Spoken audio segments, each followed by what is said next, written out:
அல்ஹம்துலில்லாஹி ரப்பில் ஆலமீன். முகீத்தான அல்லாஹ் தான் படைத்த ஒவ்வொன்றையும் கவனித்து அவற்றின் தேவைகளை நிறைவேற்றுபவன், ஒவ்வொன்றின் செயற்பாடுகளையும் கவனிப்பவன்.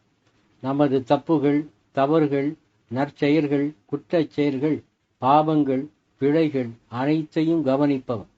அவனது கவனத்தில் இல்லாதது பிரபஞ்சத்தில் ஒரு அணுவும் இல்லை. தொழுகையில் அலட்சியமாக நடப்பவர்கள், பொறுப்பின்மையாலும் சோம்பலாலும் நேரம் கடத்தி தொழாமல் இருப்பவர்கள், யா முகீத் என்று 550 தடவை நாள்தோறும் ஓதி வந்தால் இப்படிப்பட்ட துர்பாக்கிய நிலை மாறிவிடும். நேரம் தவறாமல் தொழும் பாக்கியம் கிடைக்கும். நோன்பு வைப்பதற்கான ஆர்வம் இருந்தும் தேக ஆரோக்கியம் குறைவாக இருப்பதால் தயக்கம் கொள்பவர்கள் சகர் உணவு உண்டுவிட்டு இதனை 110 தடவை தண்ணீரில் ஓதி குடித்தால் எந்த தளர்ச்சியும் பலகீனமும் ஏற்படாமல் உடலும் மனமும் திடமாக இருக்கும்.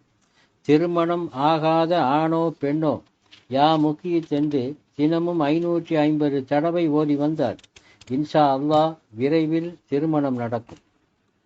அதிகமாக அழுது கொண்டே இருக்கும் குழந்தையின் மீது இதனை 110 தடவை ஓதி ஊதினால் அழுகையை நிறுத்திவிட்டு அது அமைதியடையும்.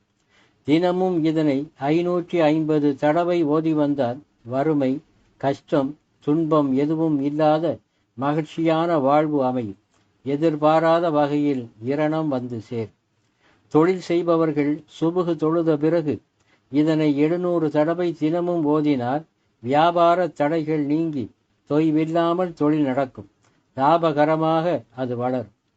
துஷ்ட மனிதர்களாலோ இயற்கை சீற்றங்களாலோ பயப்படும் சூழ்நிலையில் இதனை அதிகமாக ஓதிக்கொண்டிருந்தால் எந்த பாதிப்புக்கும் ஆளாகாமல் பாதுகாப்பாக இருக்கார்.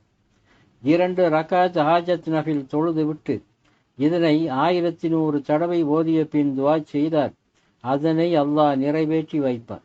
ஓதுவதற்கு முன்பும் ஓதிய பின்பும் முடிந்த வரையிலும் அதிகமாக ஸலவாத் ஓதிக்கொள்ள வேண்டும்.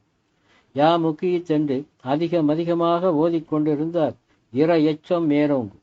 நேரான வழியில் மனம் பயணிக்கும். நற்குணம் நிறைவேற்று ஒளிரும்.